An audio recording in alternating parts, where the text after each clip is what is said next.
interruptions, and sorry for all the technical delays, Fuzz. Welcome back, everybody, to the No Friends in Fantasy Football podcast. Today, me and Fuzz are going to talk about some players we are higher on or lower on in Dynasty and redraft fantasy football for the 2025 season. Fuzz, give me your first player. Who are you high on or low on for this 2025 season? Awesome. Thanks for hosting again, Seth. Got a couple players in mind. I'm going to start with people that I'm selling in fantasy football. I'm talking redrafts. I think we highlighted a lot last week on Dynasty. So I want to keep a focus on redraft this year. The first player I'm going with is DK Metcalf. DK Metcalf, it's more geared towards the landing spot where he is today and the lack of QB that they have in Pittsburgh. He's where he's going. He's ranked as the wide receiver 26, ahead of guys like Zay Flowers, Rome Odunze, Jordan Addison, just to name a few. I have those guys ranked ahead of him. He is a player that is touchdown dependent, and his game is mostly vertical deep threat guy, and I just feel like it's not going to be a good situation there in Pittsburgh. I definitely don't see him overperforming. I see him more hovering around the wide receiver 2 or 3 range. Definitely not a 1. Not somebody that I'm looking at drafting this year. Definitely fading him in most of my drafts. Curious to hear your thoughts, Seth. What do you think? Yeah, wait. So you're fading DK Metcalf? If he falls to me where I might feel comfortable drafting him, but where he's going now, like I said, I rather get a Rome Odunze. I'd rather get a Jordan Addison. I'd rather get those guys on my roster ahead of him. So that's kind of what I'm saying. I'm not prioritizing him in the draft. Obviously, if he falls to a certain point, I will pick him up, but for the most part, he's not somebody I'm super high on, if that makes sense. Yeah, no, and it makes sense. And that's why I wanted to re-clarify, because a lot of times, Fuzz, and no offense, but I played with you for 16 years now, and these kind of players are like catnip to you. These big name X receivers, you know what I mean? But I'm actually with you.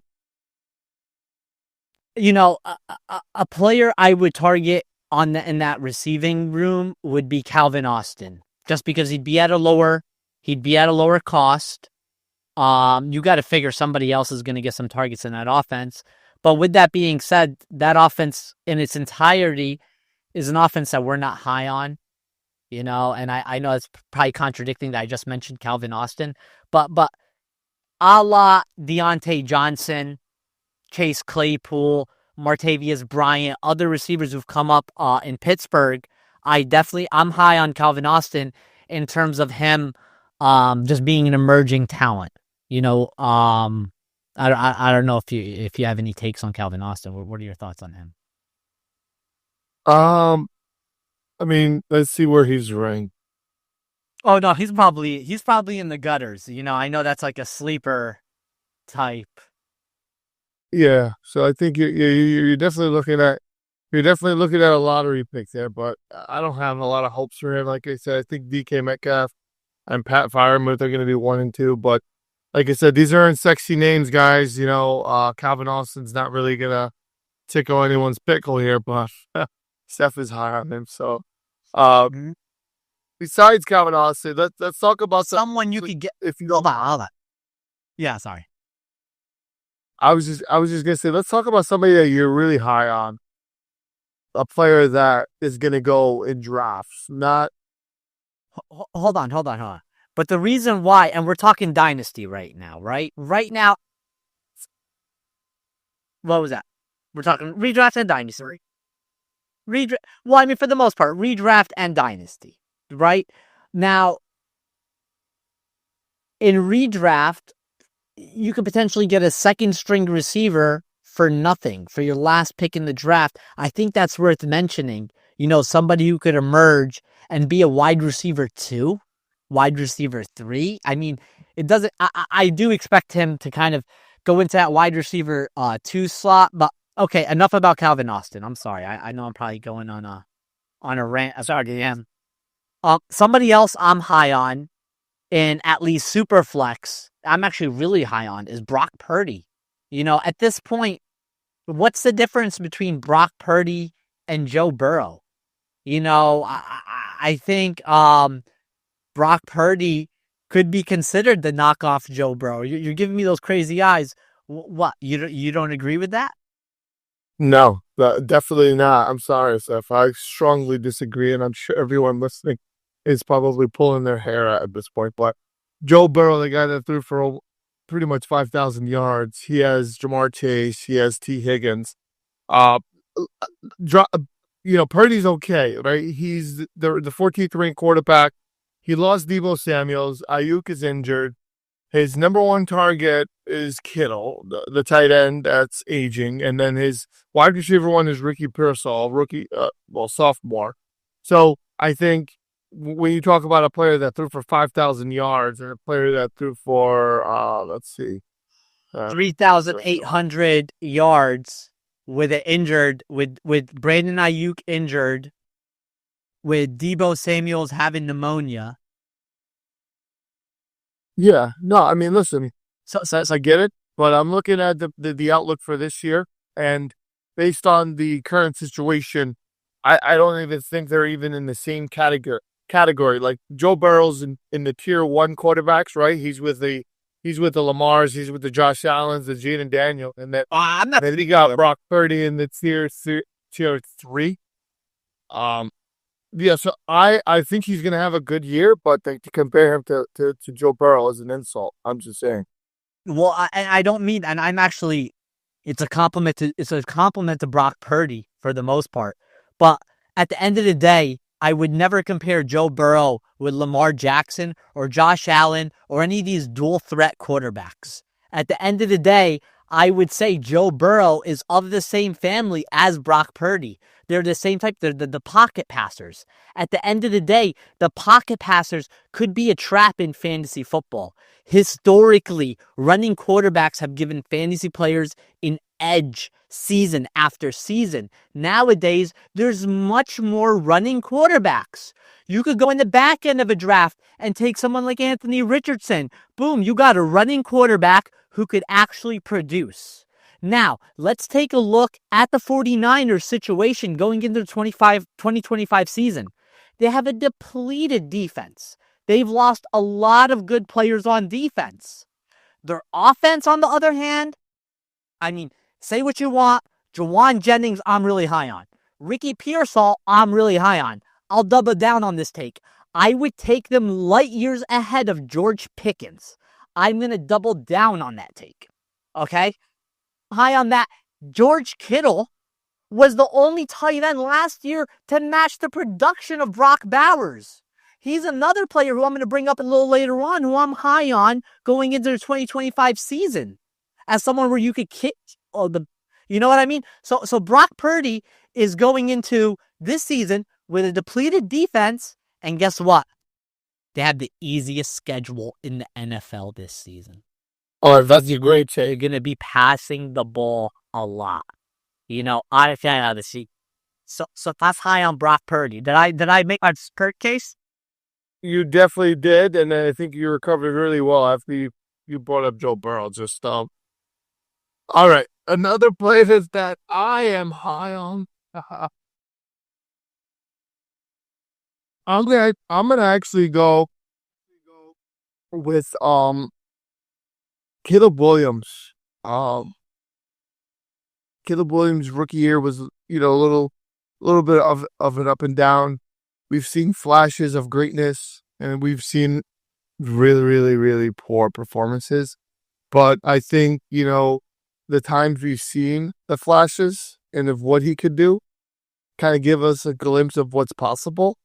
And I just feel really good about, the hiring of Ben Johnson, the pieces they put around him, the pieces that were there, and the pieces that they added in the draft.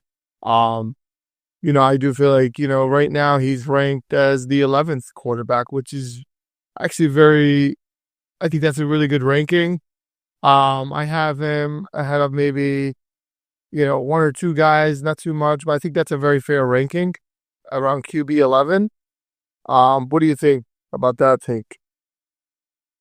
I mean, obviously, and we haven't, so none of the viewers know yet our website, and we'll have that unveiled very soon. We're kind of just doing some construction on that, but you'll be able to see some of the teams that we have. So I'm the Caleb Williams owner. So obviously, I am high on him. I felt like Jaden Daniels stole a lot of the spotlight. So actually, in our redraft league's called NE2K. Our dynasty league's called NFIF. And by the way, please, if you're listening right now, if you could please hit that subscribe button, if you could hit that like button, that we would really appreciate that. It goes a long way. We're not asking you for anything. We just love talking football, and we love having you with us. So yeah, back to what I was saying. Our redraft leagues NE2K, our dynasty leagues NFIF. Last year in our redraft league, I actually had Jaden Daniels.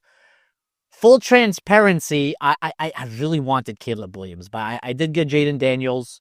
I felt like Jaden Daniels stole the spotlight from Caleb Williams, kind of RG3-esque, But we seen last year when the coaching staff got fired, we seen Caleb Williams kind of show a little bit of a spark. And that's sometimes what we want to see. I do give a warning, though, that a lot of times, especially with that bad of a production from first-round quarterbacks, it is a red flag. So I am hopeful and I'm high on him. But there is a red flag that I do have to acknowledge in terms of, how he produced last year. So I want to ask you, Fuzz, of the rookie QBs last year, who are you highest on? I take it Jaden Daniels is number one, or am I in for a surprise right now? From last year? From the rookie QBs of last year. So I drafted Jaden Daniels in my other league. I traded for Bo Nix, so I had both. Jaden Daniels is definitely I don't want to say by far, but yeah, he's ahead of those guys. He's definitely leading the pack. I definitely see Bo Nix and Caleb Williams in the same category. I like them both. Drake May, I think it's more of a let's see what he can do with some weapons before we actually, judge him. I know he had a small sample size, so and then the other guy is your boy, JJ McCarthy. He hasn't even taken a snap. Poor guy got hurt. He didn't even get an opportunity, but as you can see, they're high on him. So, but I definitely got it. Jaden Daniels, Bo Nix, Caleb Williams, Drake May, and McCarthy in that ranking, in that packing order. That's where I rank them. Yeah, well, here's the irony. And I went and looked up their stats for last year. Caleb Williams, 3,500 yards. And then Drake May, 2,200 yards, 15 touchdowns in a way worse situation, So that's, and I definitely, it was a really bad situation. Gerard Mayo, I'm not really fond of him as a head coach or even how he got that head coaching job. You can feel free to Google that. We're not going to talk about that. But yeah. So curiously, if you were to trade for someone like Caleb in a dynasty, I know we're talking redraft, but in a dynasty league, what would you offer? I mean, in draft capital, he's definitely worth like 3 first-round picks, in my opinion. If you want to get creative, and maybe someone like I would offer like a Bryce Young and maybe the first and the second.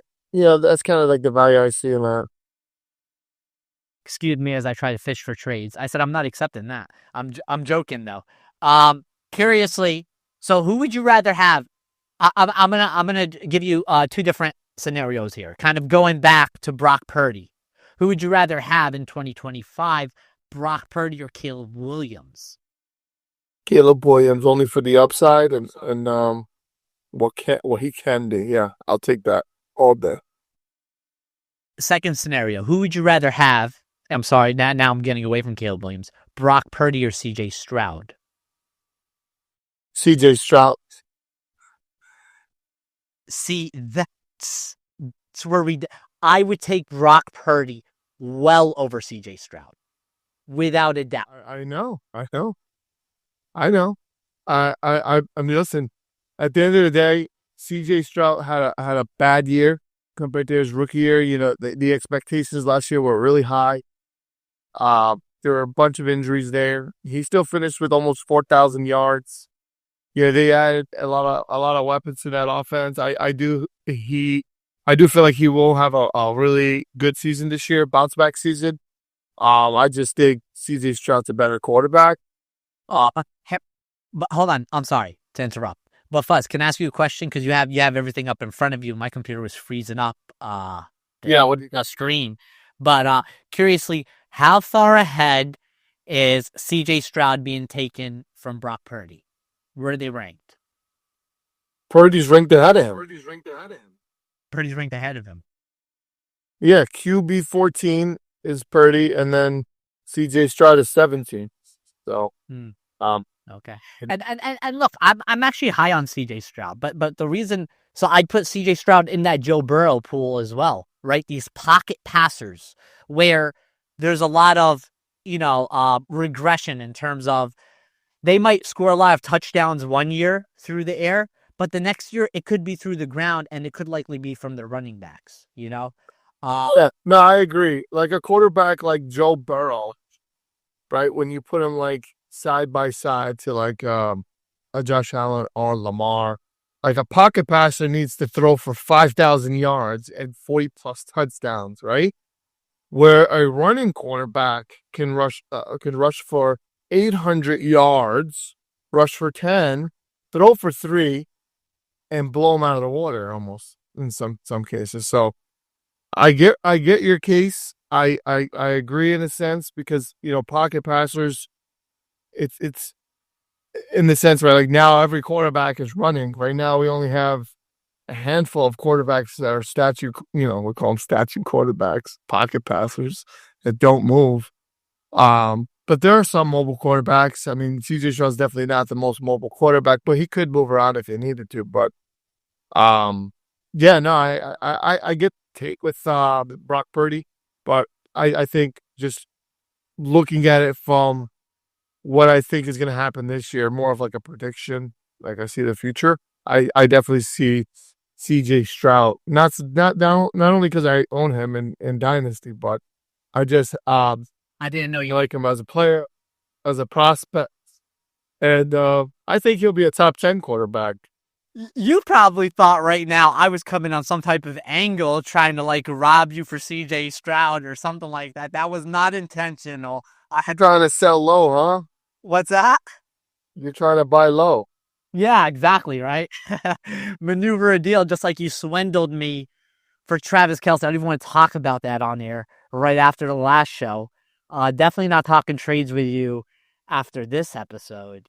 So, and I don't want this to be a Brock Purdy dominant episode. So I'm going to give two players in one that I'm high on, only so I can get as far away from the 49ers offense after I bring them up. But both George Kittle and CMC. Okay. All right. Let's talk, guys. All right. George Kittle was, and as I slightly referenced earlier in the show, George Kittle was the only tight end to actually give Brock Bowers some competition down the stretch. Yeah, you're going to be living in this questionable world, but taking someone like George Kittle, especially in redraft, gives you the opportunity to punt on tight end until the later rounds and then take someone like Kittle. At the end of the day, it was a big three. It was Brock Bowers, Trey McBride, George Kittle. So that's someone I'm really high on. And then CMC in redraft last year, it's funny, and I'm historically known for never taking the obvious pick. And last year, I was trying to be safe, so I took CMC. How ridiculous is that? But the funny part is, no matter what, I was actually really high on Jordan Mason. He was on my team since his rookie year. I think this is the third year in a row where he was on my redraft team. So I was taking him no matter what. But if you look at it at the end of the day, Christian McCaffrey's last 5 finishes, 2024, 4 games, RB71. 2023, 16 games, RB1. 2022, 17 games, RB2. 2021, 7 games, RB39. 2023 games, RB51. I'll be honest with you, 3 games and making it to RB51 is incredible. But, I mean, honestly, the way I'd advise people with CMC, it's really your risk tolerance. Fuzz, what is your take with CMC? I love the take you had on Kittle. As everyone knows, he finishes the tight end 1 last year, believe it or not. And he's a good old reliable Kittle. Yeah, he finished with 1,100 yards, 8 touchdowns, and 78 catches total. So he had a really good, year. But CMC scares the shit out of me only because the calf injuries, the age. I'm curious, before we move on, where do you rank? Like, you're high on him, but No, I'm not. who are you taking him ahead of? I'd only take him. So I take him late. He's the opportunity. Look, he'll give you the opportunity, especially. Okay, where would you take him, Sep? What round? Funny part is, I never, full transparency to the audience out there, I don't take down our redraft draft board until the next draft date. So I actually have it up on my wall and I'm looking at it right now. And last year I'm looking at me taking him in the first. I would take him anywhere. RB5. He was ranked RB5 by some of the experts. Yeah, if I could get him in the 4th round. Okay, you're not getting. All right, let's move on. You don't think I'd get him in the 4th? You don't think people would be scared off him to not take him in the? No, the latest he's gonna, no matter what we do, because of CMC, he's gonna go in the maybe late seconds. Like, he's not gonna fall. Like, if you're lucky, he'll fall to the 3rd. But to get him in the 4th is kind of like, yeah, you're just almost for a lottery. Yeah, you're definitely lower. I thought his values sunk because of last year, and especially he has, what is it, Achilles tendonitis in 2 legs. It's just, yeah. I thought. No, I'm with you. I'm actually totally on board. I'm fading. I don't see him as the RB5. Like, I'm taking Bucky Irving ahead of him. I'm taking Derrick Henry ahead of him. I would be surprised. Yeah, so I see that. All right, let's move on. Another player that I'm fading, and I know I'm gonna get a lot of heat, but Tyreek Hill and Tua Tagovailoa, honestly, like, they're both so dependent on each other. It's not even funny. It's kind of scary. Like, if you're an owner and either one goes down, you're kind of screwed. So it's like Tyreek Hill without Tua is nothing, as you guys saw last year, like literally nothing. And Tua without Hill, his upside is literally capped. So, the injury concern scare me. I know last year I think he played a full season, if I'm not mistaken, but the previous concussions and the injuries that he suffered, they're always going to be at the top of my mind if I'm considering drafting him. So, those 2 guys are kind of guys I'm, fading if possible. Like, Tua's ranked QB 20. I'm taking Michael Penix Jr. over him. I'm taking, believe it or not, Matt Stafford over him. Those are the only guys I would take over him. There's 1 or 2 more, but Tyreek Hill, on the other hand, he's ahead of guys like Marvin Harrison Jr., Terry McLaurin, Davante Adams, DJ Moore. So I mean, I'd extend this to the whole Dolphins offense. I mean, and the funny part is I'd extend this to Jalen Waddle.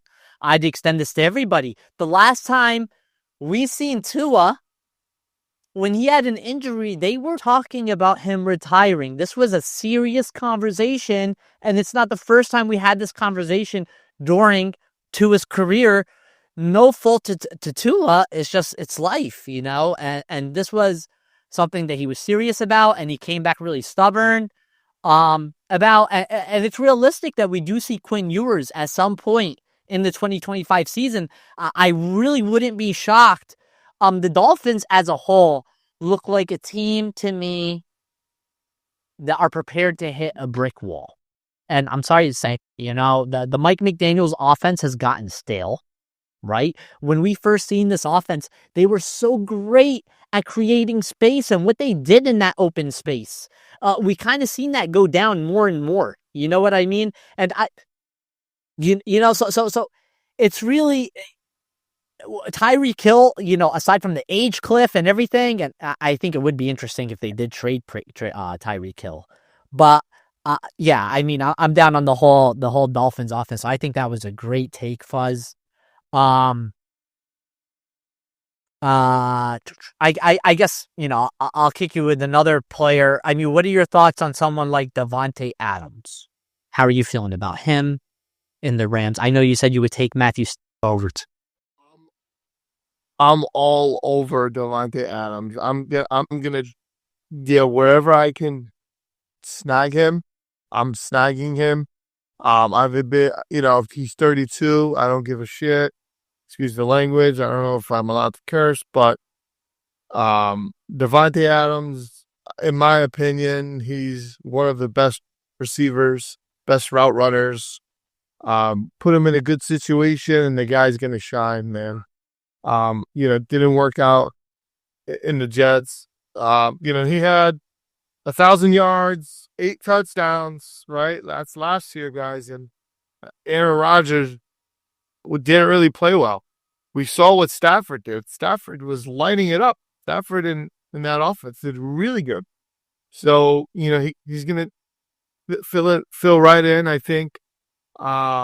In that Sean McVay offense, they're gonna put him in the slot. They're gonna do so many cool things in that offense with those two guys. I'm an Eagles fan, so I'm kind of scared. I think they're gonna win their division. That's my prediction. Mark it down. The Rams, they're winning that division. They have a really strong defense. Their offense is phenomenal, and Davante Adams is gonna have another 1,000-yard season, 10+ touchdowns. I love it. I love it. Curiously, because you have the numbers up in front of you. Where's Davante Adams ranked, and who's ranked over him?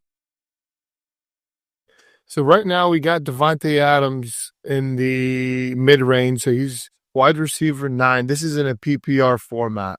Okay. The receivers that are ahead of him, which is, I understand it's more because of his age, but we got Rashee Rice. We got Terry McLaurin, Marvin Harrison Jr., Tyreek Hill, and JSN, and Garrett Wilson. Those are the guys that are ahead of him. Okay. Would you take? I do feel like it's a fair. I would only. I think he's MVP. I know. I think where he's ranked, I think that's a good ranking. 19 wide receiver 19 is very fair. You know, he'll be a really, really good wide receiver 2 with potential upside of wide receiver 1. But I think the value, if you're gonna snag him in the 3rd round, you're striking gold. Yeah. I mean, so, and the funny part is, and I brought up Davante Adams because he's someone I was high on. But another player I'm high on, who I expect to be going late in drafts just because of his age, is Alvin Kamara. I mean, and again, I'm sorry. You know, I tried to attach myself to these really good offenses, but it really looks like Alvin Kamara is somebody who could really prosper in fantasy in 2025 just based off pure volume. You know, he could be someone, a recipient of these quick, easy dump-offs. You got Tyler Show in there, an experienced QB. You know, I laughed as I was editing the last show. I was talking about the Saints, and then I said something like, Oh, I almost gave you guys a sleeper. So I kind of held back on everybody so I could try to make the move myself. But the person I was going to bring up was Juwan Johnson as well as. So Juwan Johnson, like really like, free agent type, but don't be surprised if he does well just because Tyler shows an experienced rookie QB who might rely on the tight end. Cut off, Seth. Oh, sorry about that. I should go. Should I go fix it? No, you're good. You were just looking down. But just to piggyback off of the Kamara, I like that take. Kamara finished as the fantasy RB10.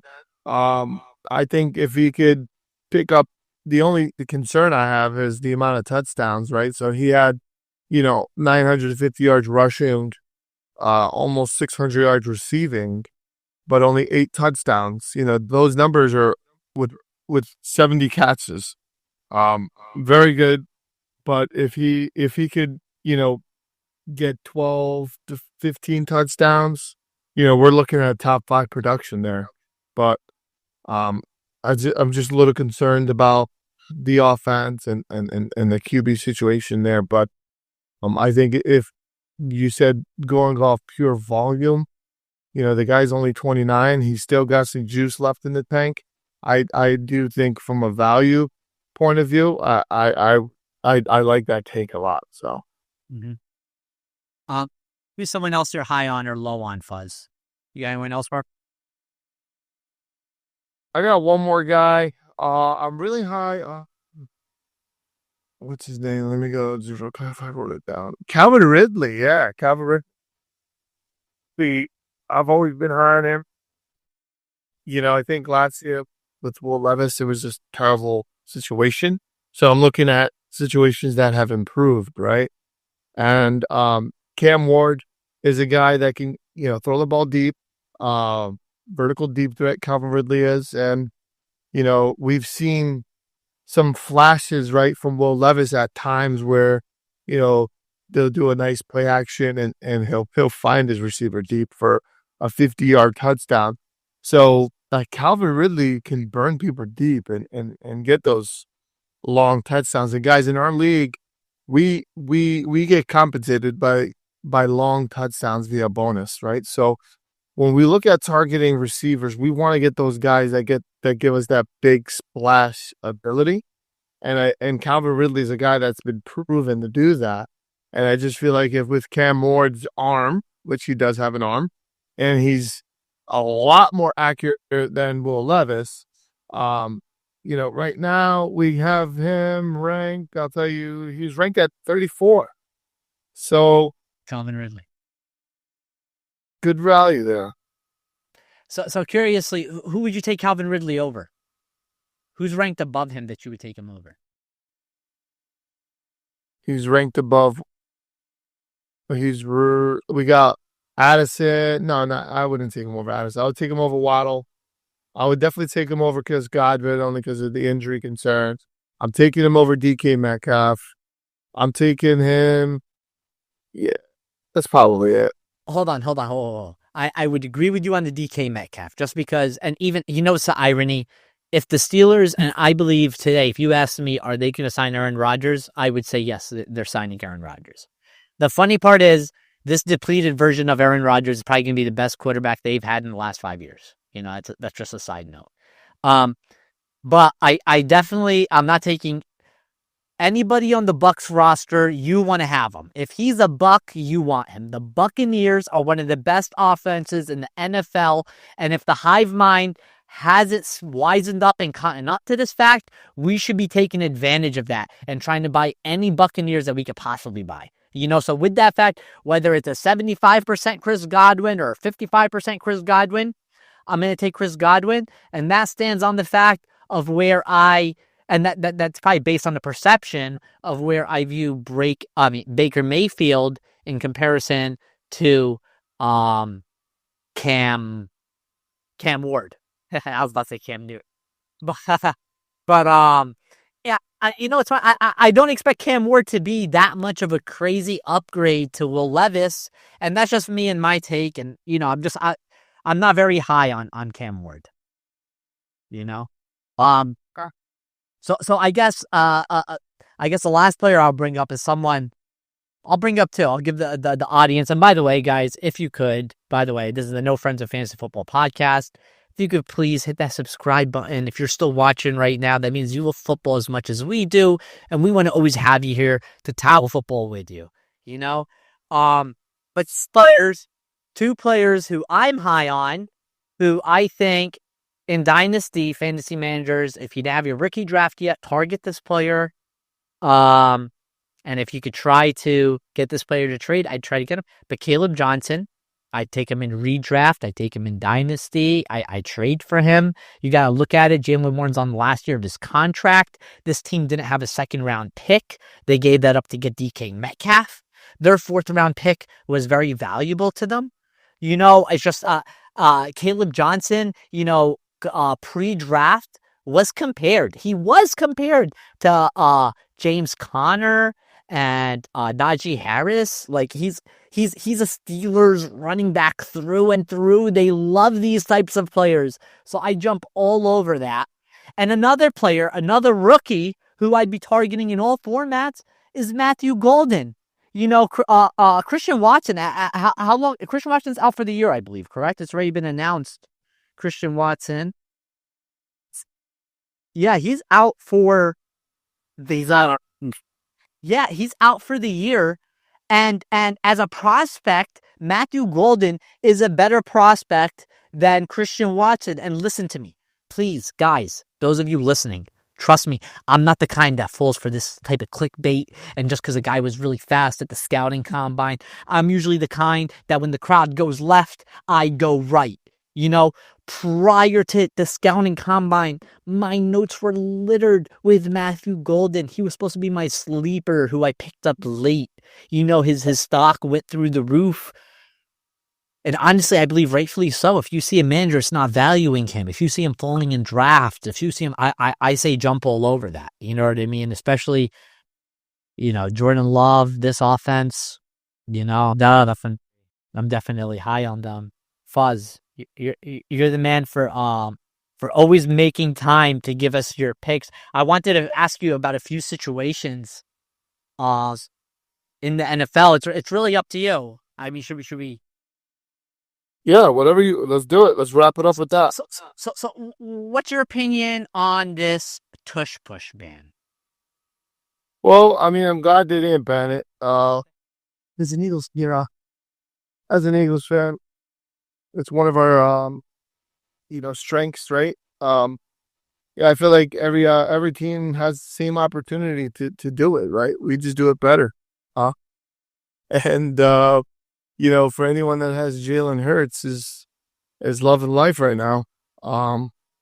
Because you know that's gonna give them an extra 8 to 9, rushing touchdowns from the Tush Push alone. Yes. So it's the cheat code. Oh, definitely. And I think his value would have definitely been hurt if the Tush Push ban went through. But one thing I want to tell the audience to pay attention to. So look, I've been paying attention this whole offseason. This Tush Push ban was getting real heated. Nick Sirianni was acting like Nick Sirianni. You know, he showed that he didn't understand the process of the voting. He started issuing threats to other coaches who got jobs from working with the Eagles and told them if they don't vote, you know, he was issuing public threats. Look this up. This was getting nasty and ugly. You know who was the headliner of the voting? Who wanted this ban? The Packers. They were the first ones to want this ban. And you know how Nick Sirianni is when the Eagles play the Packers. Watch out. So I just want to highlight something.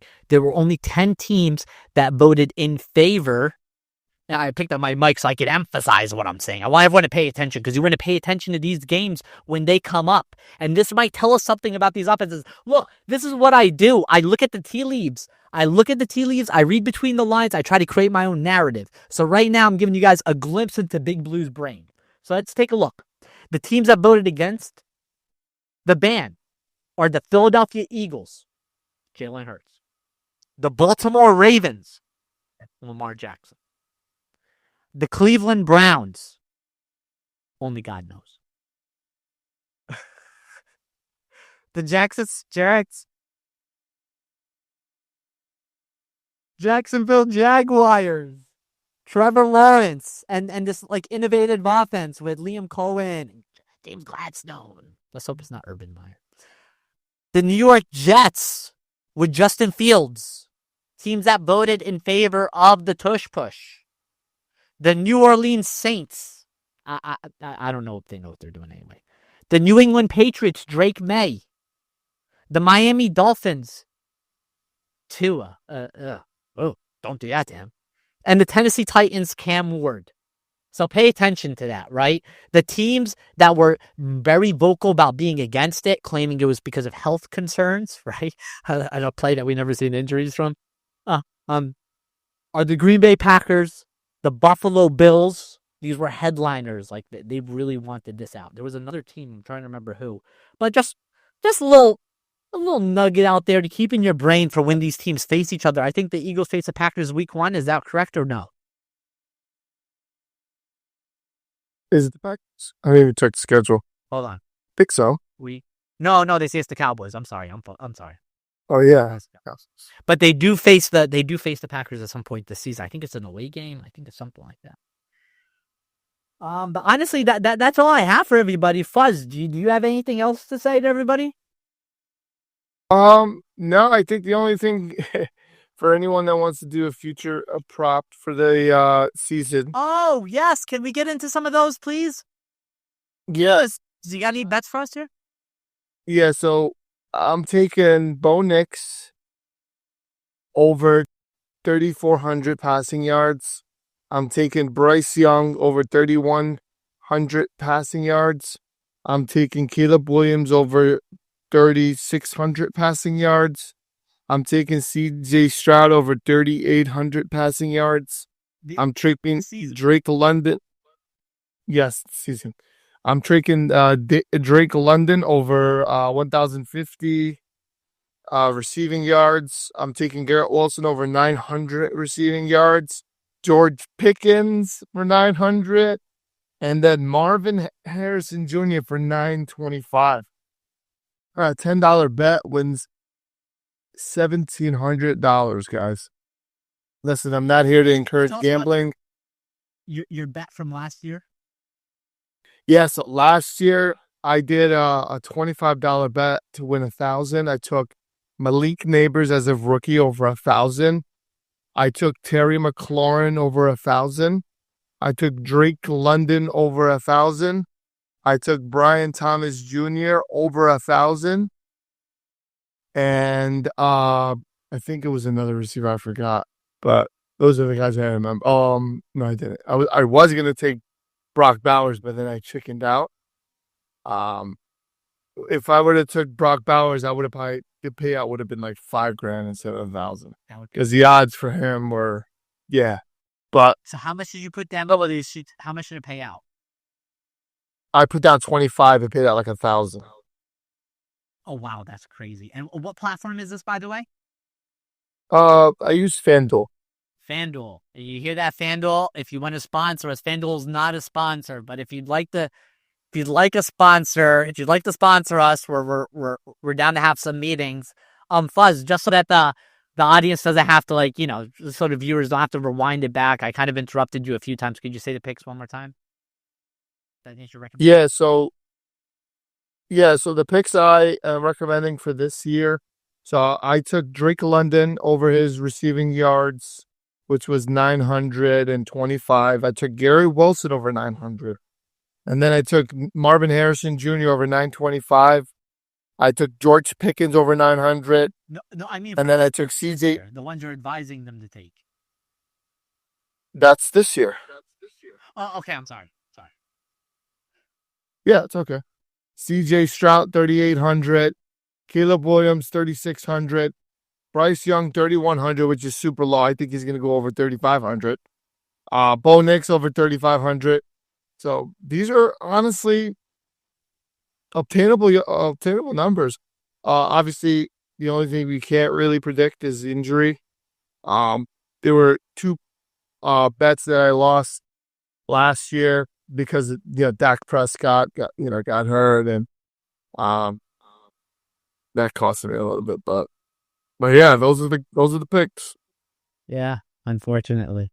To those who say the NFL scripted, I don't know. Maybe the injuries are scripted too. Yeah, but this was a great podcast. What are we talking about next week? Let's give everyone a little bit of a preview. So, of course, we definitely want to give some player takes at some point, but so we have an interesting setup with the new era fantasy leagues. So I say new era fantasy leagues because it's multiple leagues under this new era umbrella. As I referenced earlier, the website's currently under construction, but I should have that all up and running soon. So next week, we'll try to see if we can get some other people who are in new era leagues, talk about it.